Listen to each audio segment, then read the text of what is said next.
everyone said horror films were dead. People don't like them anymore, don't want to see them.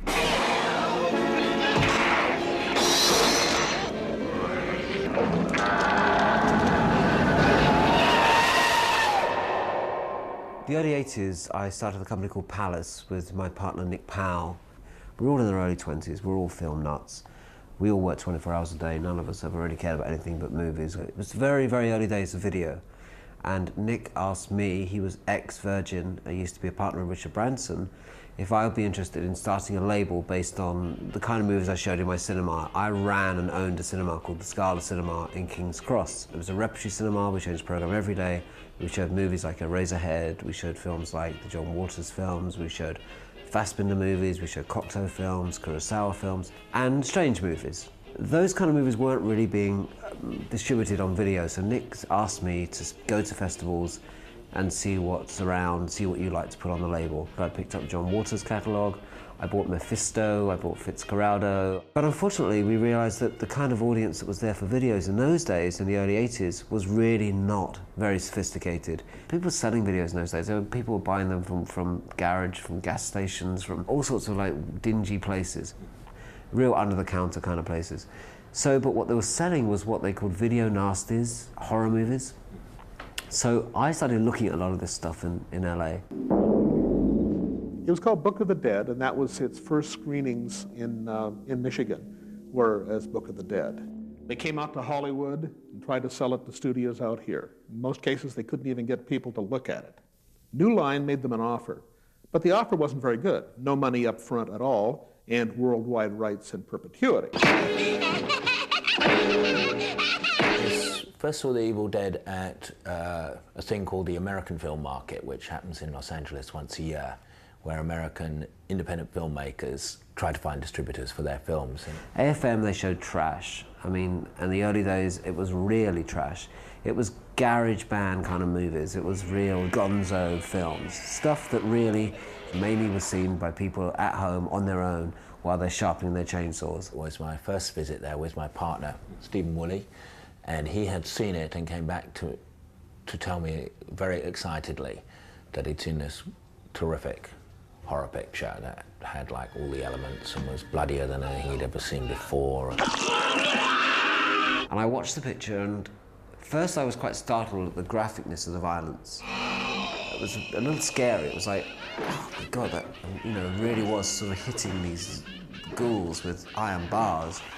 But then after the ghouls were being hit continuously for a few times more gratuitously and more grotesquely than normal, you began to see the humour of it. I was also struck by how superbly well filmed it was. Especially the camera work, and especially the editing. And the sound effects.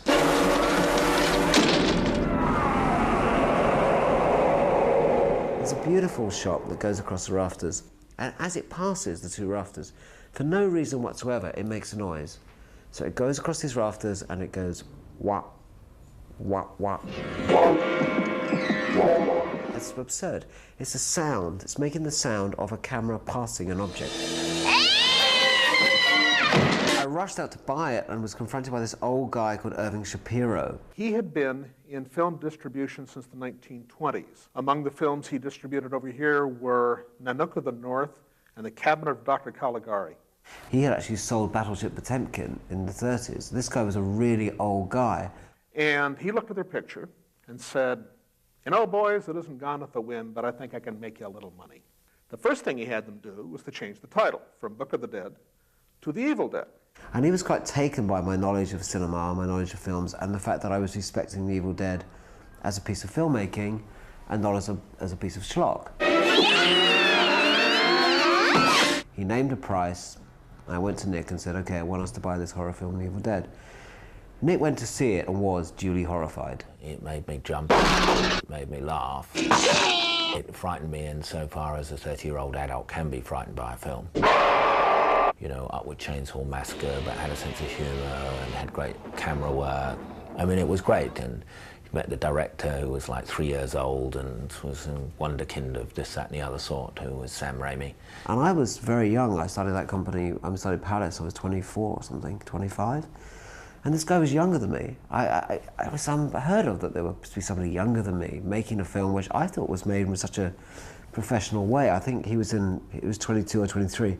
And he called me sir, which was kind of slightly irritating as well. I have to say, you know, I don't like being called sir, but he insisted on calling me sir and insisted on being incredibly polite and not sweary, show-offy. You know, you'd have expected some video buck to have made the film with full of confidence and vigour and aggression, and not at all. Sam was very sweet in a kind of disarming manner. I mean, you really could take him home to your mother. I mean, it was the loveliest man. And when we met Sam Raimi, the director, and Bob Tappert, the producer, you know, we realised also we had in them people who would be great to promote this film. The other most influential person in getting Evil Dead known was, in fact, Stephen King.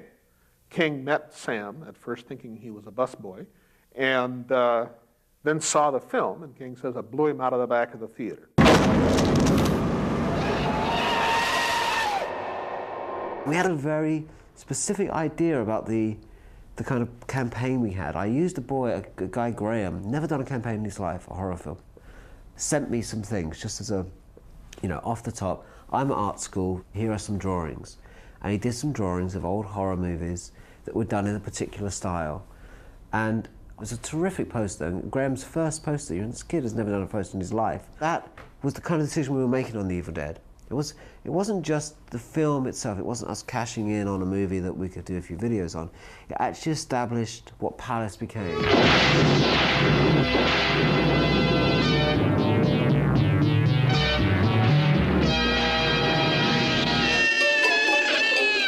Then we did something really audacious. We released the film theatrically, in cinemas, and on video at the same time. This was unheard of. I think the first and indeed the last time this has ever been done. And we were a bit naughty because we didn't really tell either side that we were doing that. The rank circuit, who realised we got away with this trick, went completely balmy, went completely nuts.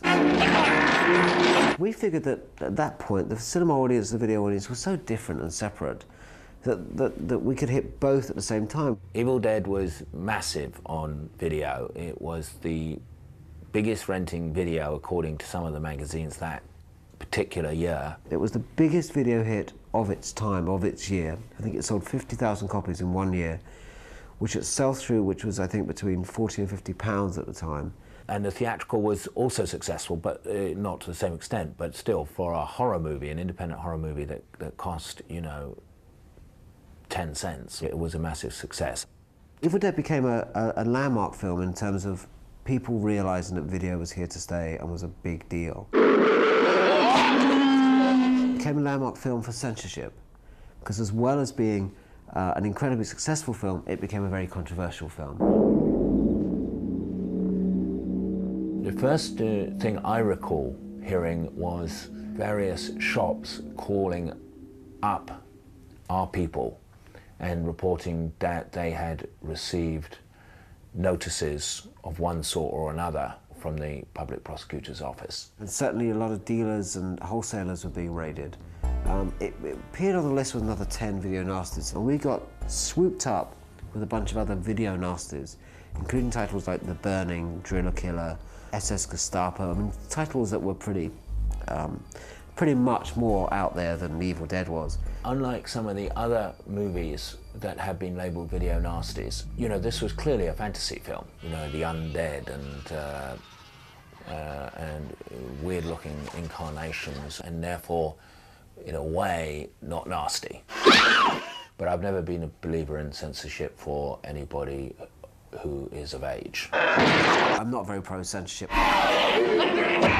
After we lost some of the early cases in small villages because we just weren't able to respond to them quick enough, put our defence together and get out there. Nick really put himself on the line by testifying for the film. We went to this strange court somewhere in East London for this test case. I took one look at the jury and I thought, we're going to win this, because they were clearly ordinary, as you would expect a jury to be, you know, ordinary, straightforward working people. Those kind of people believe that they should select their own entertainment as adults. What happened was that, first of all, it was clear the jury hadn't seen the film, so arrangements were made to show them the film. God knows what they thought. Jesus Christ. Sam had to fly to England to testify without any sleep. He arrived in England, took a train up north wherever they were having the trial, sat in the courtroom, and the lawyer said, well, the director is here. He can say a few words. And the judge said, we don't need to hear from the director.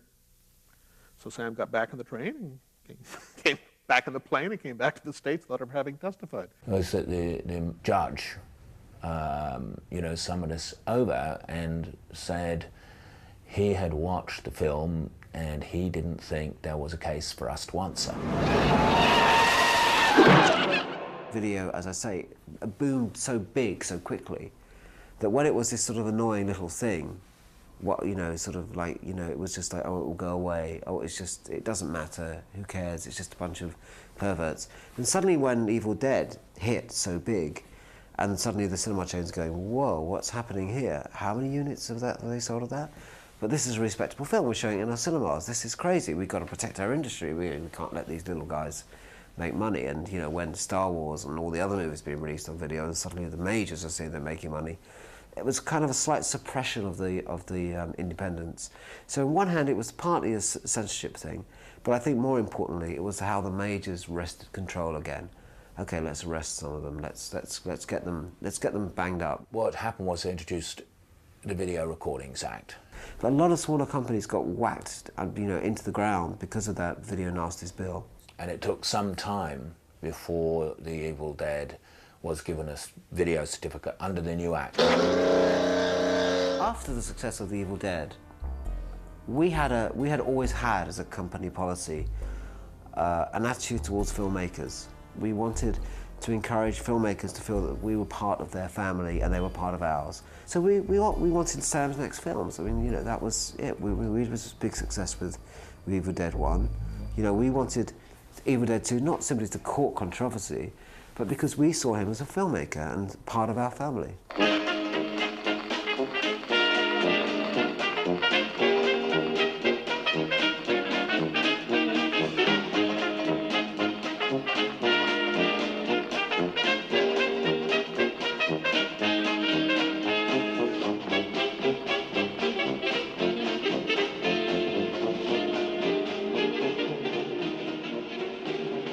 But he's gone on to make some fantastic films since, of which Simple Plan is just fantastic, Sam. I just thought I'd let you know that, in case you see this.